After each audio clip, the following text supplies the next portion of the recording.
Hello everybody, today we are going to be talking about the psychology of intelligence and intelligence testing and some of the problems related to intelligence testing. If you are using the note guide that I created, we are at the bottom of page 16. Okay, so first of all, we just have to talk about what we mean when we use the phrase intelligence. Typically, I think when students think of the word intelligence, they think of book smarts.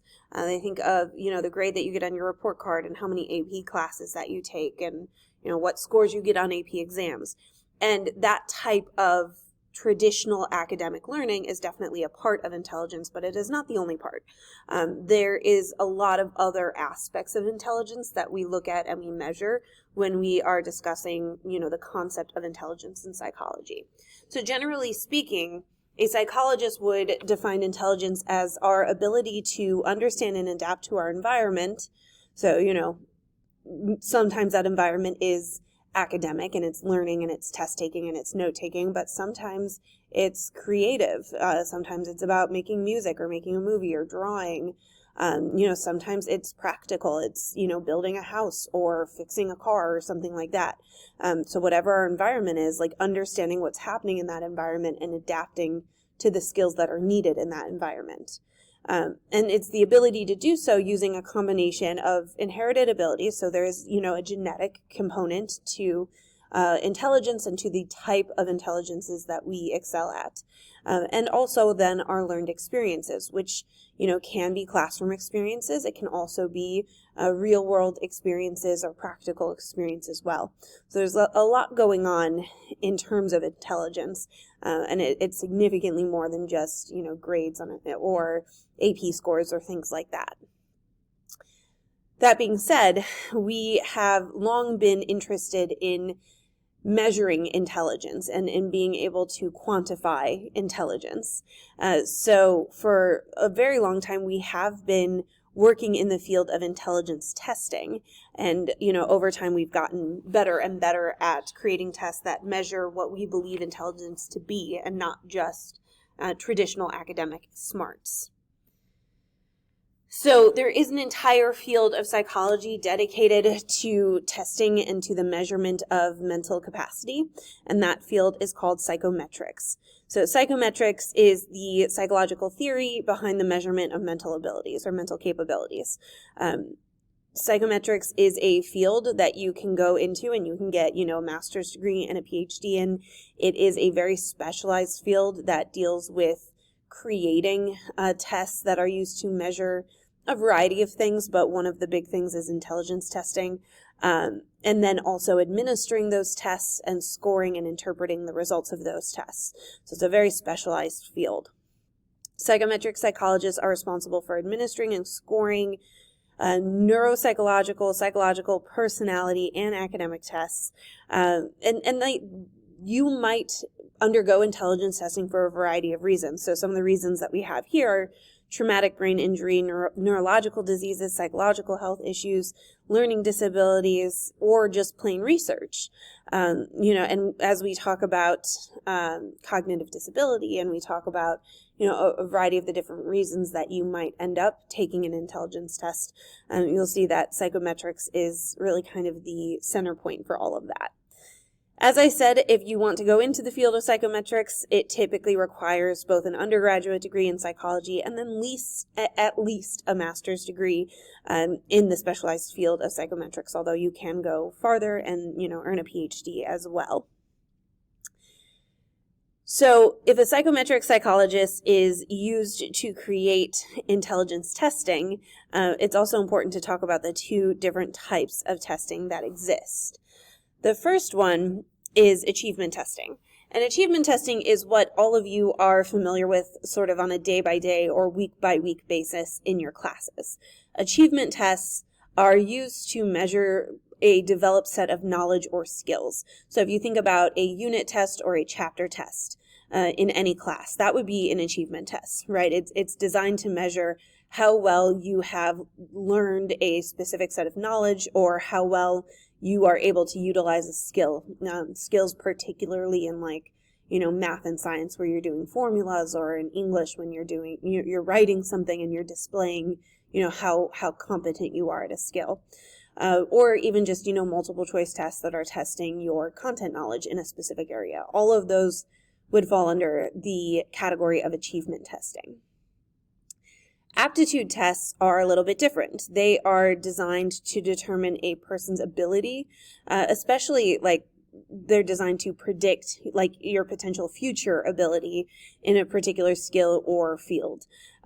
So aptitude tests are things like college readiness exams and standardized testing, things like that, interest exams, that are meant to predict how well you will complete a certain set of knowledge or skills in the future.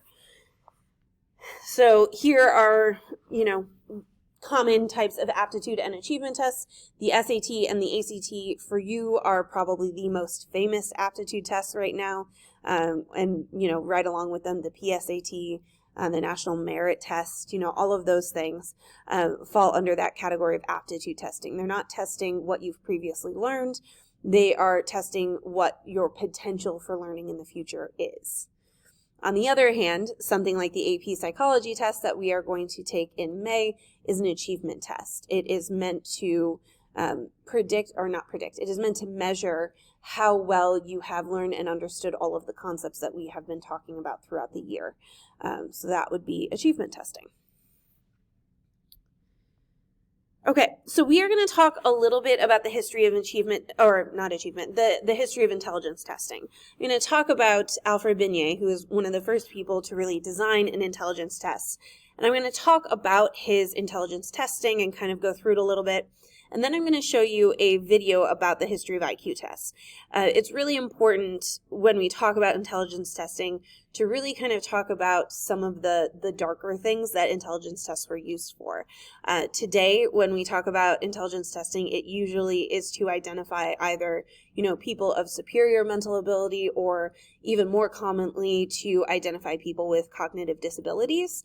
But in the past, intelligence testing was used to, sort people along racial lines and around socioeconomic lines and things like that. And it wasn't used in a particularly, pro-social or positive way.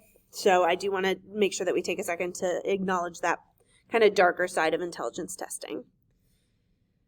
So as I said, this man pictured here, Alfred Binet, he's the first person to really kind of set about designing a test that would measure what he called somebody's mental age.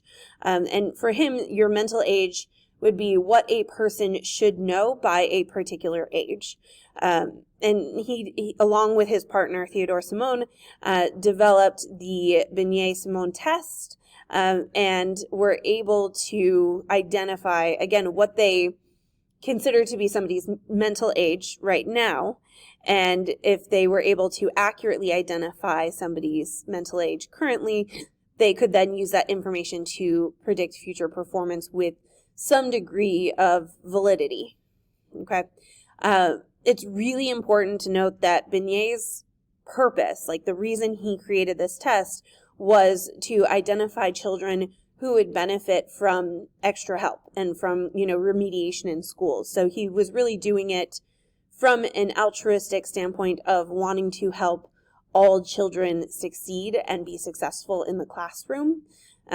He did not at all want his test to be used to, label intelligence and to sort people into categories and things like that. But as I mentioned, that is very much exactly what happened with intelligence testing in its, kind of early history. So Alfred Binet is the person who coined the term IQ, which we tend to know in our vernacular as, your IQ is your level of intelligence. But it is also a very specific thing. When you say IQ, you are talking about somebody's intelligence quotient. So that's what IQ stands for. And IQ, according to Binet, it was a whole thing that could be calculated through his testing. But it was a person's score on an intelligence test, which was what was called their mental age. And then you divided that by their chronological age and you multiplied it by 100. So that's your IQ. So it's important, like on an FRQ or on a multiple choice test, that if you see the term IQ or intelligence quotient, we're not talking about, general like intelligence. I'm not asking you for the definition of the word intelligence, even though that's kind of traditionally how it's used today. I am talking about this calculation of somebody's intelligence quotient, that you would take a test, find out your mental age, you would divide your mental age by your chronological age, you would multiply it by 100, and that gives you your IQ. And it was a very specific number. The IQ test that we use today is standardized. So normal, and I put normal in quotes because I really kind of hate that word, but the most normal or average IQ, it is standardized to be 100, so that is, right around where most people fall. And then the IQ is something that falls on a normal bell curve, and we'll talk a little bit more about that later in the screencast. But we know that because it falls on a normal bell curve, that about 98% of people fall somewhere in the range of 60 to 140 on an intelligence score. And then before I pause and do talk about some of that history of IQ testing, I just want to show you an example of a question that could come up about IQ. So you have your question that reads, a 12-year-old who responded to the original Stanford Binet with a proficiency typical of an average 9-year-old was said to have an IQ of what? If you divide 9 by 12, you get like 0.75, and then if you multiply that by 100, you get 75. So the correct answer there would be A. And that would be how you would calculate it if you're asked to do so on the AP exam when it comes. It's important to note that this Stanford Binet, this idea of mental age, there are problems with it, very specifically that it does not work great on adults. It is easy to identify what the cognitive milestones a 5-year-old should have reached by 5 years of age. And it is therefore easy to identify if a child who is chronologically 5 years old has not reached that age. It's also easy to identify if that child has exceeded that mental developmental milestones that we're looking for. The same is not true once you get to adulthood. We know that the brain stops developing around the age of 25, 26. We know that, by then things have pretty much stabilized when it comes to skills and, not necessarily knowledge, but definitely like skills and proficiency on exams. And so you tend to see adults scoring around the same score. And so if you use this, mental age divided by actual age situation, you could end up with people who, as they get older, scoring the same on the test as they did when they were younger, but their IQ is going down just because their chronological age is advancing. So for example, if a 60-year-old scores the same on the Stanford Binet test as a 35-year-old, the 35-year-old would receive a score of 100, but the 60-year-old would be told that their IQ is 50 because that, math doesn't add up. So that is problematic, and that is something that has been changed with more modern intelligence testing, and we'll talk about how in a second. But that is probably one of the biggest problems with the Stanford Binet is this difference in how it works on adults versus children. So this video is going to talk a little bit about the history of IQ testing and especially some of the more negative societal impacts that IQ testing has had on the history of the world. Like I said, this isn't necessarily something in the note guide or something that might be like on the test, but I do think it is an important aspect of intelligence testing to make sure that we talk about that. I don't want to kind of gloss over this piece and pretend like it didn't happen, because it did. So this is, more for just your interest or edification and less, for you to like furiously scribble notes down.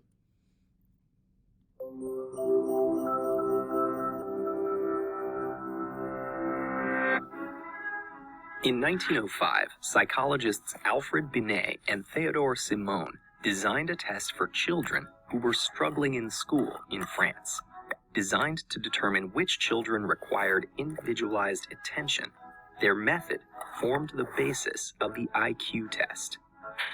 Beginning in the late 19th century, researchers hypothesized that cognitive abilities like verbal reasoning, working memory, and visual spatial skills reflected an underlying general intelligence, or G factor. Simone and Binet designed a battery of tests to measure each of these abilities and combine the results into a single score. Questions were adjusted for each age group, and a child's score reflected how they performed relative to others their age.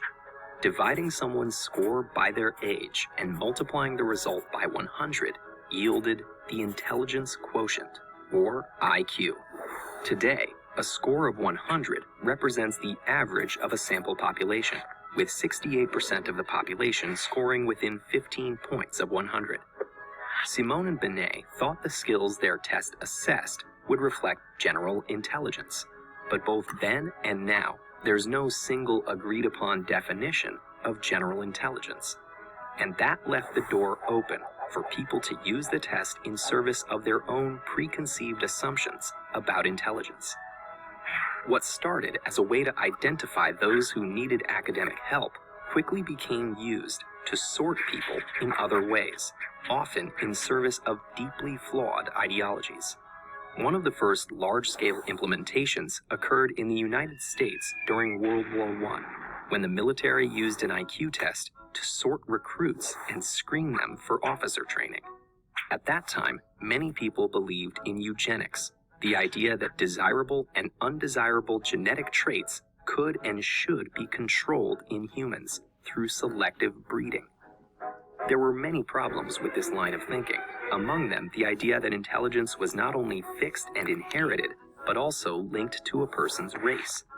Under the influence of eugenics, scientists used the results of the military initiative to make erroneous claims that certain racial groups were intellectually superior to others. Without taking into account that many of the recruits tested were new immigrants to the United States who lacked formal education or English language exposure, they created an erroneous intelligence hierarchy of ethnic groups. The intersection of eugenics and IQ testing influenced not only science, but policy as well. In 1924, the state of Virginia created policy allowing for the forced sterilization of people with low IQ scores, a decision the United States Supreme Court upheld. In Nazi Germany, the government authorized the murder of children based on low IQ. Following the Holocaust and the Civil Rights Movement, the discriminatory uses of IQ tests were challenged on both moral and scientific grounds. Scientists began to gather evidence of environmental impacts on IQ. For example, as IQ tests were periodically recalibrated over the 20th century, new generations scored consistently higher on old tests than each previous generation. This phenomenon, known as the Flynn effect, happened much too fast to be caused by inherited evolutionary traits. Instead, the cause was likely environmental: improved education, better healthcare, and better nutrition. In the mid-20th century, psychologists also attempted to use IQ tests to evaluate things other than general intelligence, particularly schizophrenia, depression, and other psychiatric conditions. These diagnoses relied in part on the clinical judgment of the evaluators and used a subset of the tests used to determine IQ. A practice later research found does not yield clinically useful information. Today, IQ tests employ many similar design elements and types of questions as the early tests, though we have better techniques for identifying potential bias in the test. They're no longer used to diagnose psychiatric conditions, but a similarly problematic practice using subtest scores is still sometimes used to diagnose learning disabilities, against the advice of many experts. Psychologists around the world still use IQ tests to identify intellectual disability, and the results can be used to determine appropriate educational support, job training, and assisted living. IQ test results have been used to justify horrific policies and scientifically baseless ideologies. That doesn't mean the test itself is worthless. In fact, it does a good job of measuring the reasoning and problem-solving skills it sets out to. But that isn't the same thing as measuring a person's potential. Though there are many complicated political, historical, scientific, and cultural issues wrapped up in IQ testing, more and more researchers agree on this point and reject the notion that individuals can be categorized by a single numerical score. Speaking of questionable testing practices, should we get rid of standard? So, as I said, I don't think that that video is relevant to intelligence testing in terms of like the scope of AP psychology. I do think it's incredibly important to like show it and to discuss and to acknowledge some of the like pretty terrible things that we chose to do with intelligence testing early in its history. And now today, and the video kind of alluded to this, we can acknowledge that there are a lot of environmental factors that also happen to fall along racial or cultural lines that can influence intelligence testing. And we are going to talk about those environmental factors here in a few slides. So Alfred Binet was the first person to come up with an intelligence test. However, his is not the test that we use today. Instead, we use a test developed by a man named David Wechsler, and it is called the Wechsler Scales. This is the most common IQ test given in 2021. It doesn't use the same formula to figure out what your intelligence quotient is, but it does follow along the same scoring system wherein, 100 would be considered average, and then above 100 would be above average, and below 100 below average. Generally speaking, there are four major scales. The WAIS, the WAIS, that is the Wechsler, Adult Intelligence Scale. It's specifically designed, as the name suggests, for, people over the age of 18.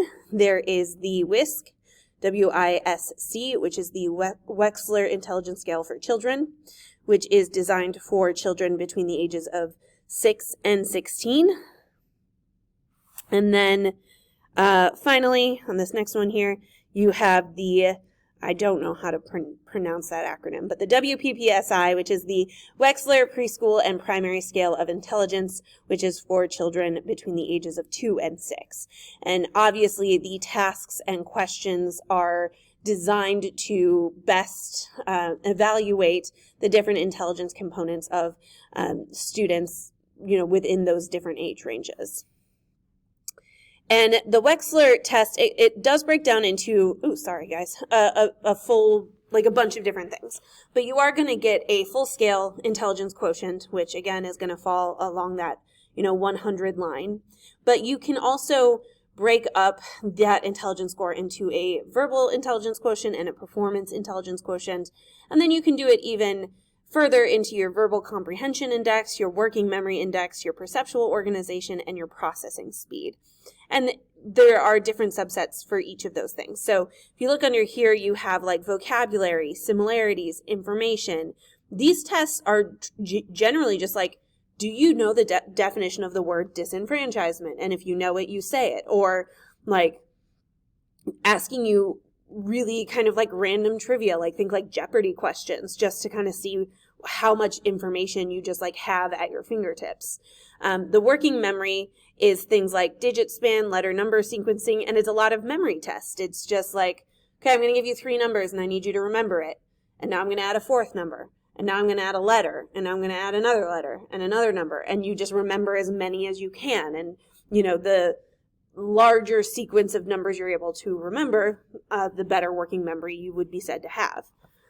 On the other side, you have these performance tasks instead. So you have things like picture completion, blocks design, symbol search, things like that. And these are going to be more for spatial organization, creativity, artistic talent, stuff like that. So here's an example of the picture completion. In this test, you would be given all 4 pictures separately, and the test taker or the test administrator would ask you to organize the pictures in order to tell a sequential story. So in this case, you would have a person kind of packing up, getting ready to go fishing. Then they're got to where they're going, they're rowing their boat out. Then they are fishing and they catch their fish, and then they're back on land and they're cooking their fish. And how quickly Can you organize the pictures in the correct order? And can you even put them in a correct order? Another example of a performance task would be block design. In this case, you are given a variety of individual blocks. This is one that you would manipulate with your hands, like you'd actually be given blocks with different designs on them, and then you'd be given a picture, and your job would be to match the blocks to the picture. And again, they're going to be looking at how long it takes you to manipulate the blocks in order to make the correct picture, and whether or not you're able to accurately make that picture all together. Okay, so again, the Wechsler scales are the scales that are used today, and I mentioned that they do not operate using that same intelligence quotient score that Alfred Binet came up with. So instead, the modern intelligence test is standardized. And so what standardization means is that my score is not based on like my mental age and my chronological age. My score is based on comparing me to everybody in my age group who also took the test. And that's what the process of standardization does.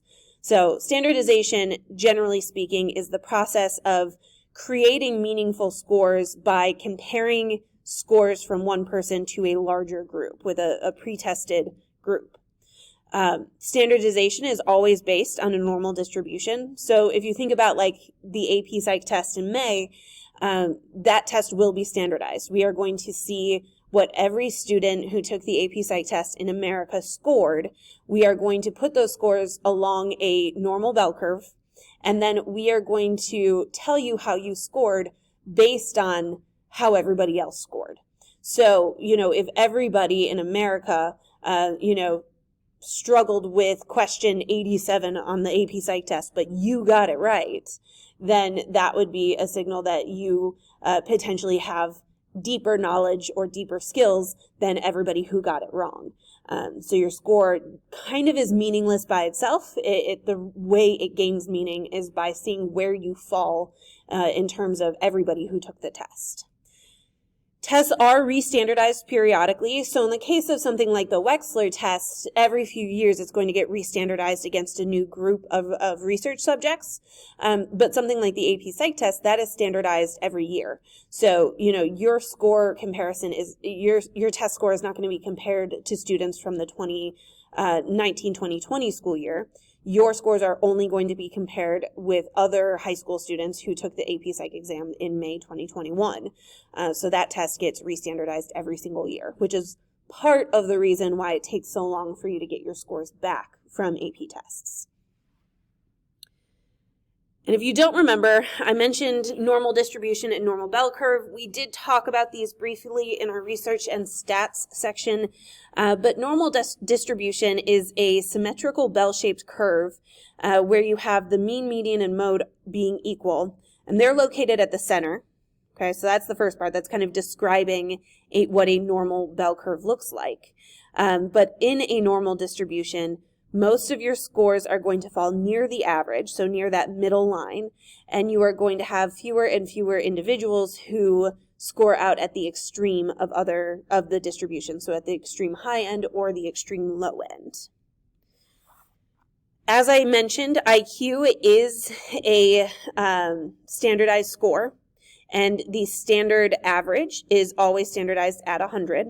So this is important when we look at normal distribution, that you have your middle line here, and then you have 34.13% who operate one standard deviation above the mean, and 34.3% that operate one standard deviation below the mean. And then as you can see, it becomes less and less as you move out, 13.59, 2.14, 0.13. That score both really high and really low. So again, if we were to take AP Psych scores, what we're going to see is we're going to say, maybe the average was 65 correct out of 100. Then that would become your middle, and we are going to make sure that 34% of the students score between, 65 and maybe 75. We're going to figure out what this number is based on what would get us to this 34.13%. So 1 year it might be 65 here and 75 here. The next year it might be 60 here and 85 here. It totally depends on the set of candidates that take the test that year. And then we are going to figure out between what score and what score do we get 14% of students, 2.14% of students, and 0.13% of students. In the case of the AP exam, you would have the 3 as your median, and then the 4 and the 5, and then below. So as you can see then above, you have 68% of people fall either 1 standard deviation above or below. And then, as we said, close to 100% of people are going to fall, within those 2 standard deviations. So in the case of intelligence scoring, that's going to be, again, between 160 and 140. You get about 98% of people.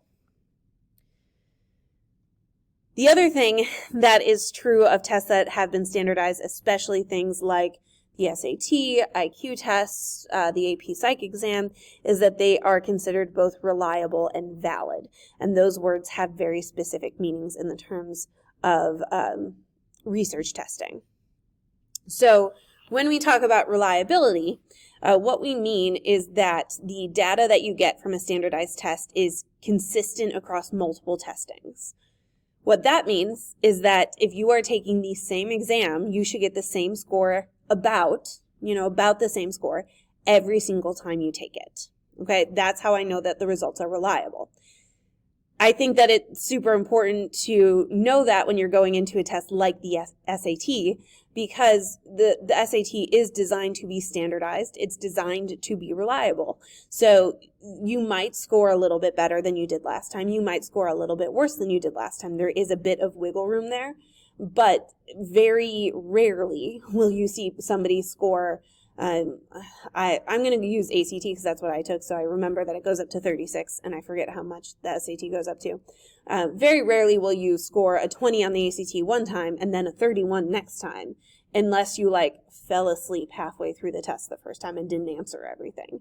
The test is really designed for you to score right around the same every single time, regardless of how much you're studying or things like that. That doesn't mean you can't improve your score some, but you're not going to improve your score by, hundreds of points on the SAT. There are a couple of different ways to test reliability.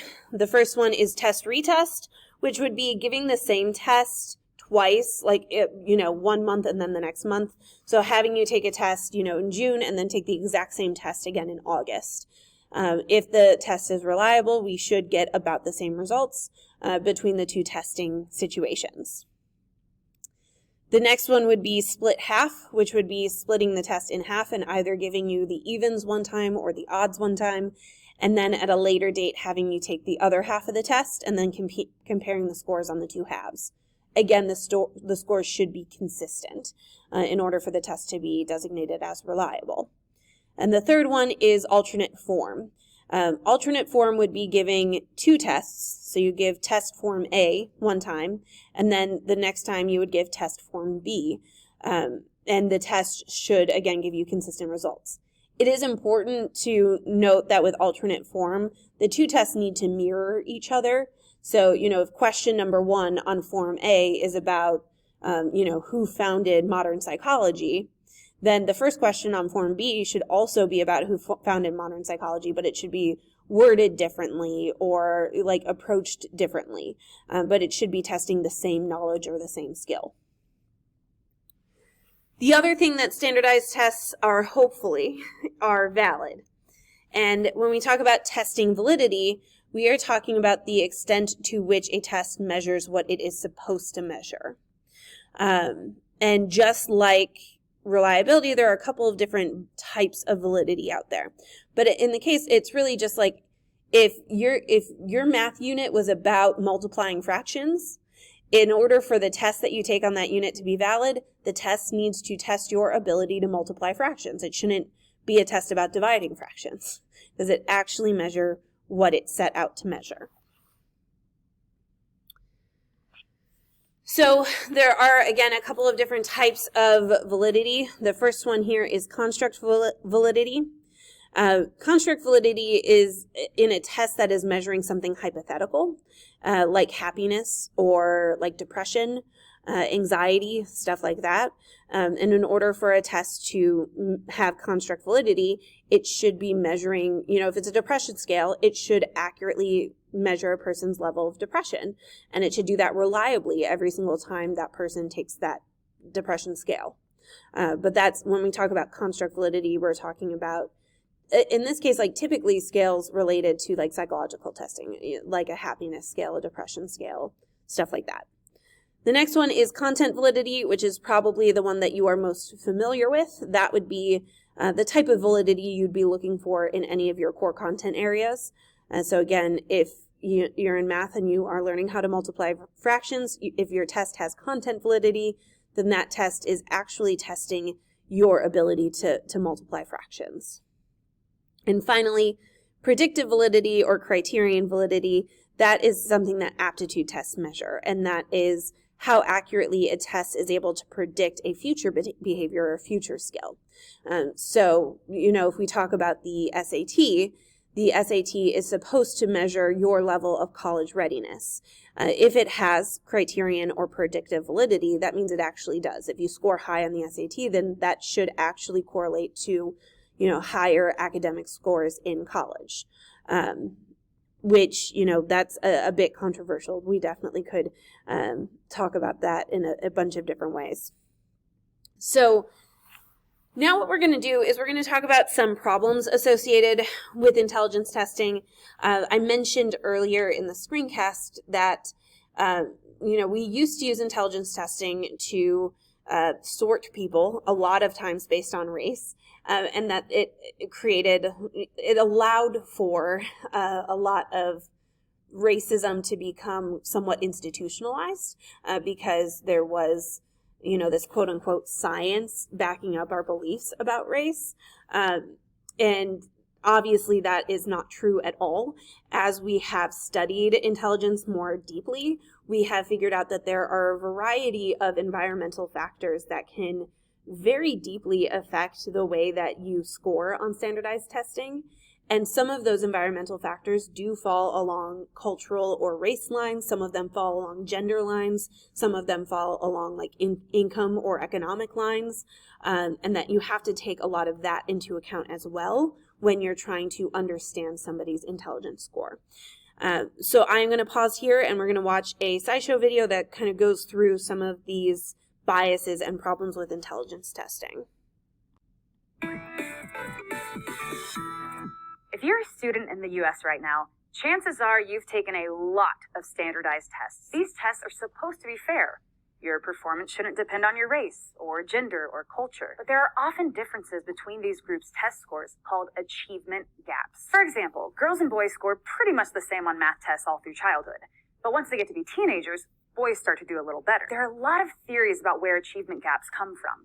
But there's one thing we know is going on that causes these differences in test scores, called stereotype threat. That's when test scores are influenced by stereotypes people know about their identities, even if they don't believe the stereotype is true. The easiest way to show this effect is to tell people something about the test they're about to take just before they take it, something that reminds them of groups they belong to or identify with. For example, multiple studies have shown that if you tell groups of men and women that scores on a math test will show a gender difference before they take it, their scores will show the difference. But if you tell them that everyone does the same, the difference often goes away. You can even find this effect just by putting demographic questions about gender, race, and ethnicity at the start of a test instead of at the end. If questions are at the start, you see a gap in scores.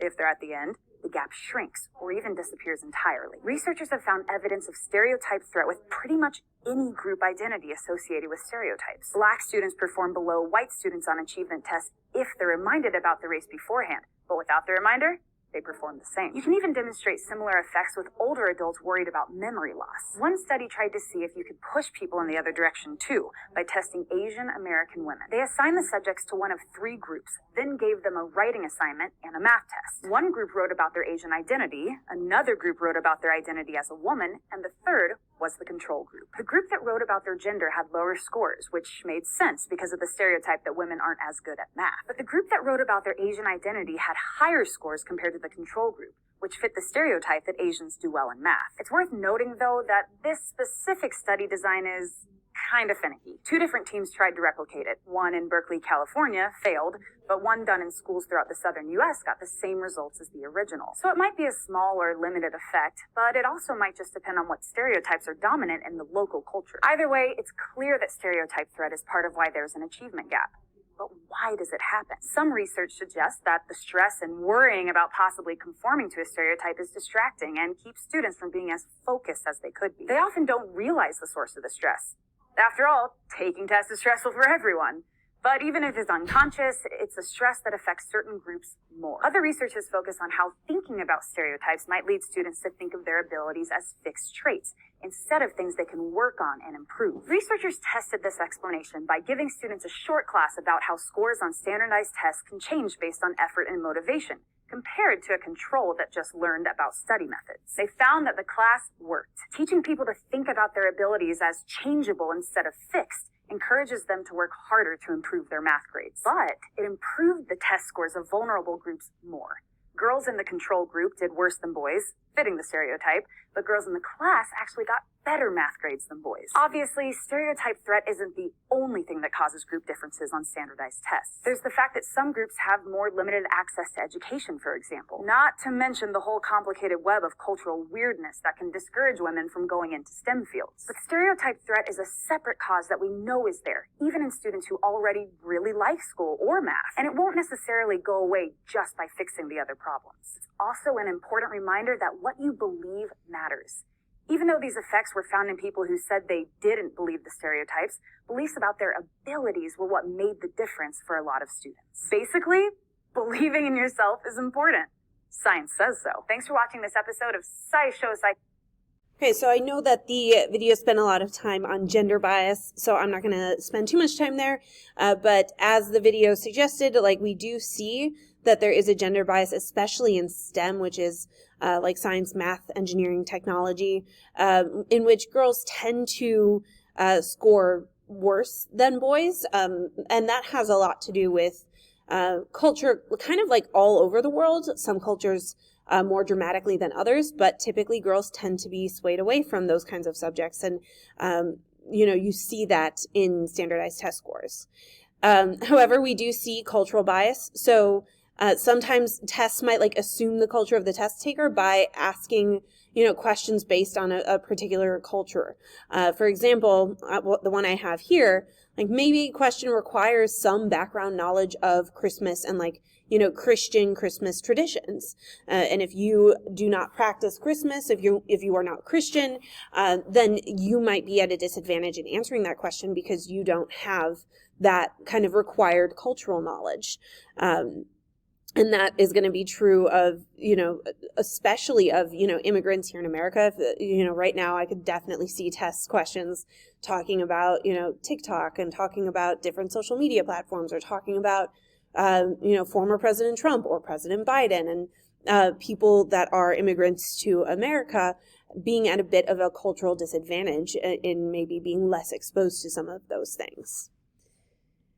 In addition, we also see a strong socioeconomic bias. So I've mentioned a couple of times that we tend to see some differences that can fall along racial lines, and socioeconomic bias is one of them.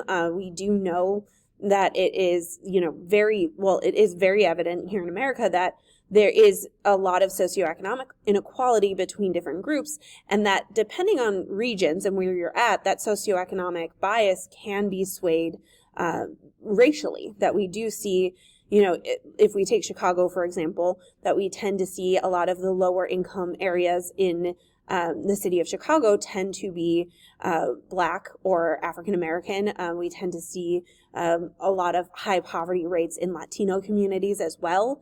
And so therefore, if we think about that dark history video that I showed first, we might see a difference in IQ scores from Latino groups or from Black Americans, but it might not have and in fact, we know it doesn't have anything to do with their race. It might have a strong relationship to their socioeconomic standing. We know that there is a strong correlation between income and IQ scores. And the way that that is going to score is that families with higher income levels tend to have children who score higher on standardized tests. And there's a variety of reasons for that, including access to early childhood education, maybe early intervention for learning disabilities, the ability to go to tutors or, seek outside help, things like that. There's a lot of those things that are based on income. And then finally, one other problem is related to creativity. When we start talking about intelligence theories, we are going to talk about creative intelligence, things like spatial reasoning or natural reasoning, and stuff like that. And those things are almost ubiquitously left off of standardized tests. Standardized tests tend to focus on practical knowledge and academic skill. They tend not to, focus on any of the creative skills. So I know that many of you in class are, artistic or musical, or you can sing or you can act, and you're very, very strong in those areas. But when you sit down to take the SAT, there's not a really good way to demonstrate your ability to draw or your ability to play the trombone or something like that. And so that area is considered a significant problem with standard intelligence testing. Okay, so what do we do with the scores? We're getting close to the end here. I know this is a long one. So the ones that I care about here are the ones in yellow. I know that I have all of these listed in your note guide. In reality, your intelligence score, generally speaking, does not matter. Most of you do not know your IQ, and most of you probably never will know your IQ. There are no publicly available intelligence tests that are accurate. You have to take it under the guidance of a psychometric psychologist. Usually they are ordered, for a variety of reasons. Like it might be for research, it might be because you're being evaluated for learning disability, or, maybe you had a brain injury and we're trying to see if there were any long-term effects. But most people don't just take an intelligence test just to see or whatever. So especially when we get into average, high average, superior, cool, you have a high number on the test. Awesome, good for you. We do know that, that last category, 130 or greater, if you're interested in joining a society like Mensa, which is for, smart people, I guess, you need to have a documented IQ score, I think it's over a 140 to be in Mensa. And then I don't know what you do once you're in there, just sit around and talk about how smart you are or whatever. So for the most part, it doesn't matter. The two in yellow, borderline, and it is, I hate that word, borderline for mental retardation. I'm going to, from here on out, call that a cognitive disability because that is a little bit nicer of a word. But what that is important to know because if you have a documented IQ score that falls in the borderline or cognitive disability range, it makes you eligible for a variety of protections under the Americans with Disabilities Act. So that is the area where it is important to know where you score and to have that documented. In terms of being in a high school setting, it is going to have to do with what accommodations you're provided and what kind of classroom you might be have access to, what kind of extra tools you're going to have access to. But then more, even as you move into adulthood, it is going to be, giving you protection from being fired for a job or, protection from discrimination against being hired from a job. It might give you access to different kinds of welfare or Medicaid, things like that. So that can be really important to know depending on, what your particular issue is. The last thing we're going to talk about here is a couple of different areas of cognitive disability. For the most part, you need to know kind of one key fact about each of these, but I am giving you a little bit more. So the first one in your note guide is Down syndrome. Down syndrome is a genetic disorder, and it is, sorry, spelled wrong here. It comes from having an extra copy of the 21st, never mind, no I didn't, that was dumb. Sorry guys, total brain fart moment. An extra copy of the 21st chromosome. So you have three 21 chromosome. And it's also called trisomy 21. People with Down syndrome have distinct physical characteristics. They have like a distinct facial shape, and they tend to have less muscle tone. They tend to be shorter in adulthood than people without Down syndrome. And they usually have some level of cognitive disability. It can be, anywhere from mild to severe, depending on the individual person. The next one is Fragile X, which is also a genetic disorder, and it is caused by the X chromosome. And it literally means that the X chromosome is fragile or susceptible to some kind of damage. This is something that can appear in both men and women, but it is significantly more impairing in men because men have both an X and a Y chromosome. So if their one X chromosome is a fragile X chromosome, they are going to display kind of the full spectrum of the fragile X signs and symptoms, whereas a female who has two X chromosomes, only the maternal X chromosome would be fragile, and so they would display like a lesser degree of the symptoms because they would also have one X chromosome that wouldn't be considered fragile. Again, you're going to see developmental delays, learning disabilities. You're going to see some social problems. You will have some level of cognitive disability, either mild, somewhere in the mild to severe range. Next, we have fetal alcohol syndrome. Again, mild to severe cognitive disability, smaller head size, problems with the heart, kidneys, bone structure. Fetal alcohol syndrome occurs when a pregnant woman drinks alcohol while pregnant. We do know that fetal alcohol syndrome can happen in just like one bout of extreme drinking. So there is a chance where a woman early in her pregnancy doesn't know she's pregnant and has a binge drinking episode, and that's usually classified, I think, as 5 or more drinks in an evening. Although that's less likely, typically we see fetal alcohol syndrome in addicts and people who were chronically using alcohol throughout the pregnancy. The most dangerous time to be using alcohol is during the first trimester. We haven't talked about development yet, but when we get there, we'll go more in depth. But the first trimester of pregnancy is when all of the big organs in the brain and the heart are developing. So that's also when most of the problems are likely to occur. And then finally, we have physical trauma. That is a general catch-all for any kind of severe head trauma. So I know recently in the news we have heard about people who have a concussive syndrome, especially like ex-pro football players. And I don't remember what it's called, but something like that, where you have repeated severe concussions that can cause some level of cognitive disability. You could have a disease like encephalitis or meningitis. Clive Waring, who we talked about in this unit, that has that memory that lasts less than 30 seconds, he developed that cognitive disability as a side effect of encephalitis.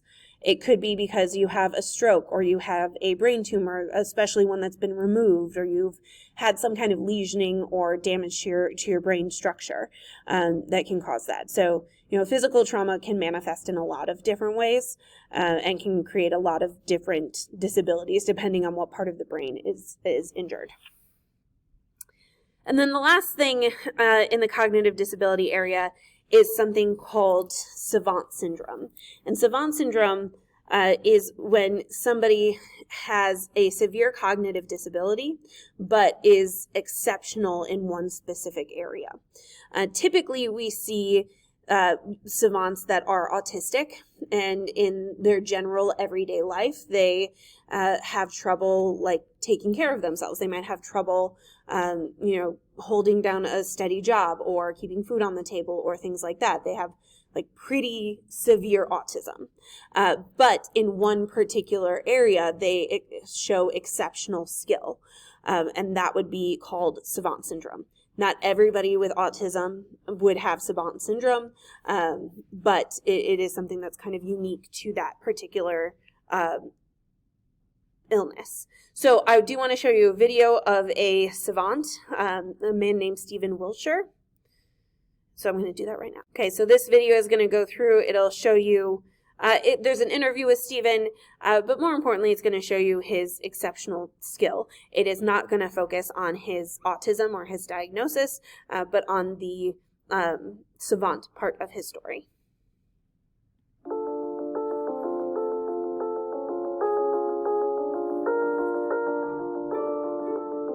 I'm Stephen Wiltshire. I'm an artist. I'm in New York City. New York is my favorite city. Stephen is an artistic savant. I think drawing for Stephen is like air and water for us. He cannot live without it. I'm Stephen's sister.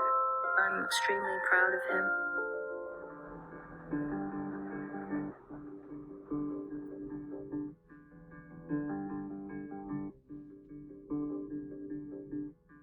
I'm gonna do a drawing of New York City from the memory.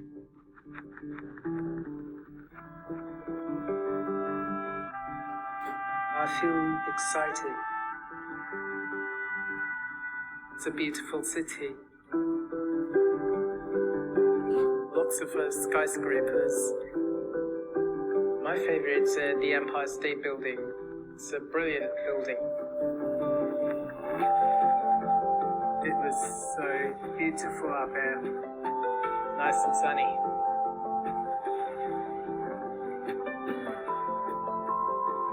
Every aspect of what he sees comes alive on paper.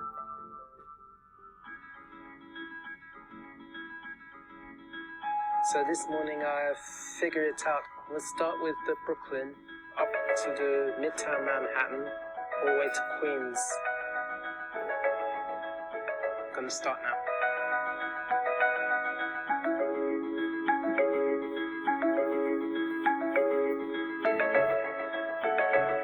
I would love to be in his mind to actually see how he sees things.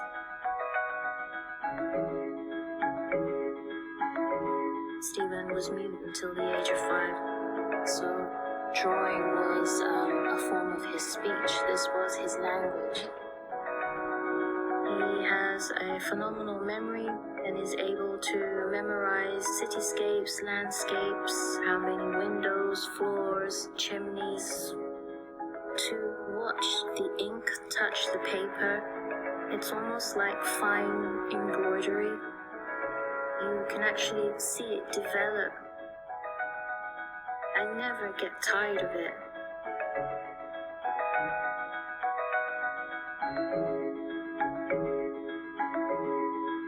This is it. It's done now. So I feel happy and good. I'm very proud of my work. It's purely Stephen's own determination that he is where he is today. Do the best you can and never stop.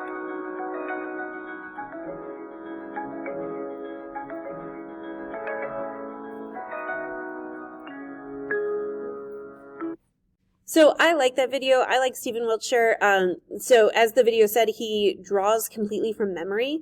And I don't know if the video mentioned this or not, but he also draws to scale. So that picture he drew of New York is also an accurate map representation of how far apart things are.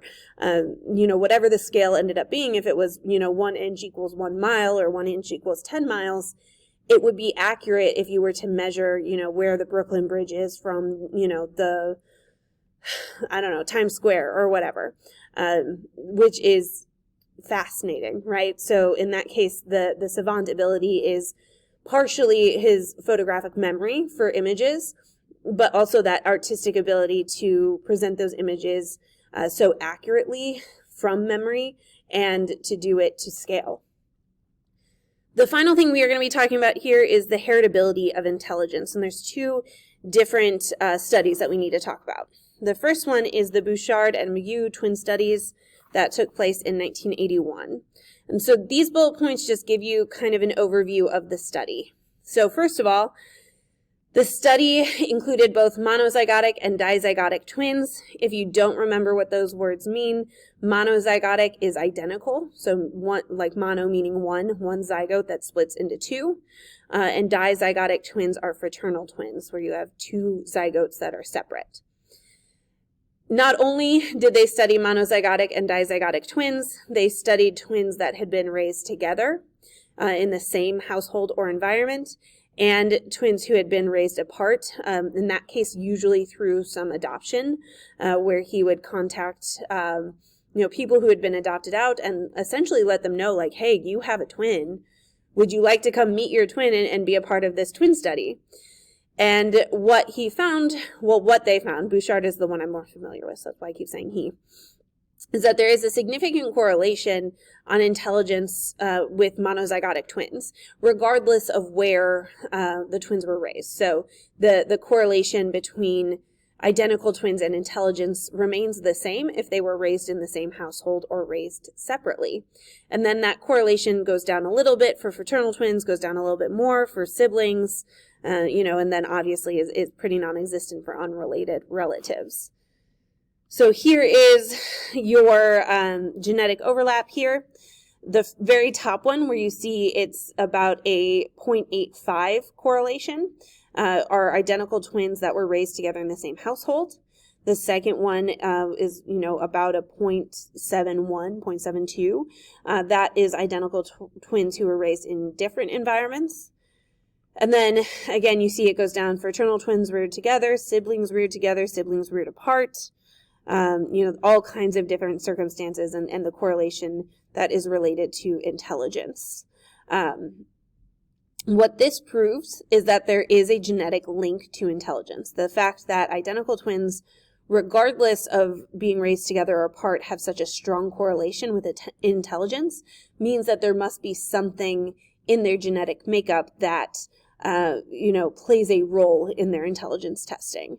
That being said, there's also a lot of environmental factors that go into it, which is what accounts for the slight deviation, the fact that identical twins reared apart have a lower positive correlation than those reared together. The other one is Robert Tyrone's rat experiment from 1940. And this one is a little bit more controversial.